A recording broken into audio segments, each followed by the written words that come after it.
নমস্কার বন্ধুরা, আমি নবনীতা। আজ আবারও হাজির হয়েছি তোমাদের সামনে নতুন স্বাদের একটি রেসিপি শেয়ার করার জন্য। আজকে আমি তৈরি করছি চিংড়ির পুরে ঠাসা খাস্তা কচুরি রেসিপি।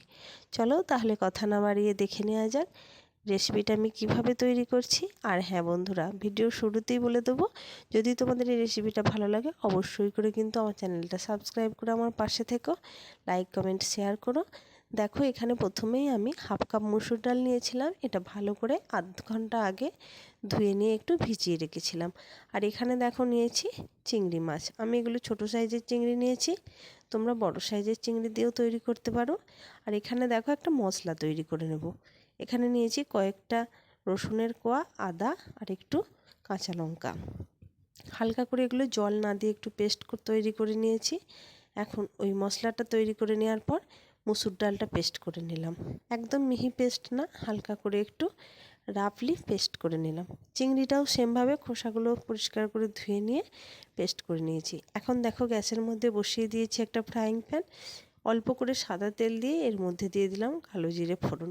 হাফ চামচের মতো কালো জিরে দিয়েছি। কালো জিরেটা থেকে যখন খুব ভালো করে একটু সেন্ট উঠে যাবে তখন আমি এর মধ্যে দিয়ে দেব একটা বড় সাইজের কুচি করে নেওয়া পেঁয়াজ। পেঁয়াজটা দিয়ে একটু হালকা করে একটু ভেজে নিতে হবে। একদম লাল লাল করে ভাজবার কোনো দরকার নেই। এখন পেঁয়াজটা যাতে তাড়াতাড়ি নরম হয়ে যায় তার জন্য এখানে দিয়ে দিচ্ছি অল্প করে একটু লবণ। লবণ দিয়ে আরও একটু পেঁয়াজটা ভেজে নিচ্ছি।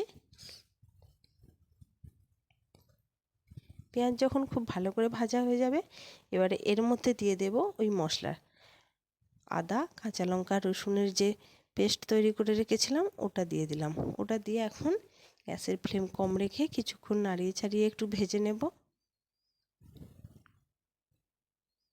মশলাটা যখন কাঁচা গন্ধ খুব ভালো করে রান্না হয়ে যাবে তখন এর মধ্যে দিয়ে দেব চিংড়ির যে পেস্ট তৈরি করে রেখেছিলাম সেটা। এখন চিংড়ি মাছটা দেওয়ার সাথে সাথে একটু হয়তো খুন্তিতে জড়িয়ে জড়িয়ে ধরবে, কিন্তু ডিমের যেরকমভাবে ভুজিয়া আমরা তৈরি করি ওরকমভাবে খুন্তি দিয়েই একটু নেড়ে নেড়ে ভালো করে এটা তৈরি করে নিতে হবে। আর কিছুক্ষণ রান্নার পরেই দেখা যাবে চিংড়ি মাছের কালারটা কিন্তু সাদা হয়ে গেছে। তখন বুঝতে হবে চিংড়ি মাছ হয়ে গেছে একদম ঠিকঠাকভাবে। যখন চিংড়ি মাছটা খুব ভালো করে ভাজা হয়ে যাবে তখন এর মধ্যে দিয়ে দেব মুসুর ডাল বাটাটা। মুসুর ডালটা দিয়ে খুব ভালো করে আরও কিছুক্ষণ নাড়িয়ে চাড়িয়ে একটু রান্না করে নেব। একদম ঝুরঝুরে পাড়া তৈরি হয়ে যাবে। একটু টাইম লাগবে, কিন্তু গ্যাসের ফ্লেমটা মিডিয়াম টু লোতে রেখে এটা করতে হবে, নয়তো তলা থেকে এই মুসুর ডালটা পুড়া লেগে যেতে পারে। দেখছো একদম ঝরঝরে তৈরি হয়ে গেছে। আমি কিন্তু এখানে অল্প একটু হলুদ দিয়েছি, তোমরা চাইলে হলুদ গুঁড়ো দিতেও পারো বা নাও পারো।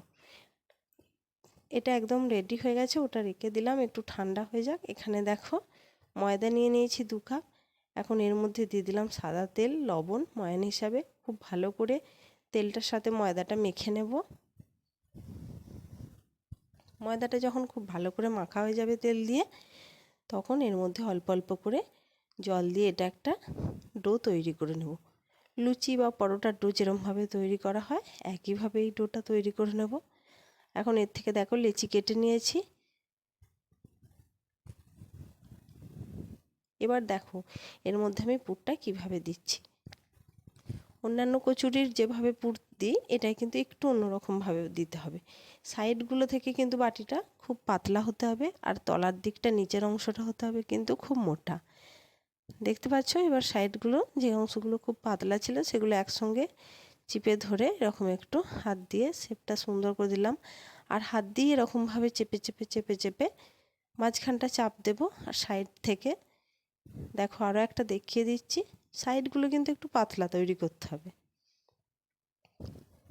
এরকমভাবেই সমস্ত কচুরিগুলো আমি তৈরি করে নেব। এই কচুরিটা কিন্তু অন্যান্য কচুরির মতন হয় না, খুব খাস্তা। দেখো এবারে কিন্তু তেলটা গরম করে নিয়েছি, কিন্তু খুব সামান্য করে। এমন নয় যে খুব বেশি তেলটা গরম করে নিলে কিন্তু কচুরিগুলো একবারে পুড়ে যাবে, সেখানে এর খাস্তা ভাবটা আসবে না, ভিতর থেকে কাঁচা থাকবে, বাইরে লাল রং হয়ে যাবে।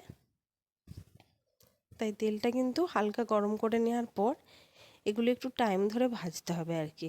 একটা পিঠ ভালো করে লাল লাল হয়ে গেলে তারপর এটা উল্টাতে হবে।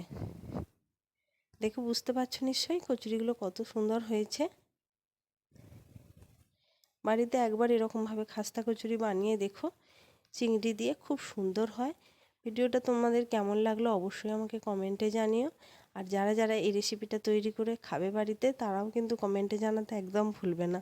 ভালো লাগলে অবশ্যই আমার চ্যানেলটা সাবস্ক্রাইব করে আমার পাশে থাকবে বন্ধুরা। দেখো এরকমভাবে এক এক করে সমস্ত কচুরিগুলো কিন্তু আমি ভেজে নিচ্ছি।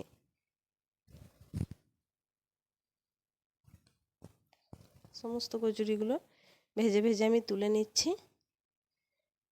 এখন দেখো একদম খাওয়ার জন্য রেডি হয়ে গেছে। আজকের মতো এখানেই আসছি, দেখা হচ্ছে পরের দিন অন্য একটা রেসিপি নিয়ে।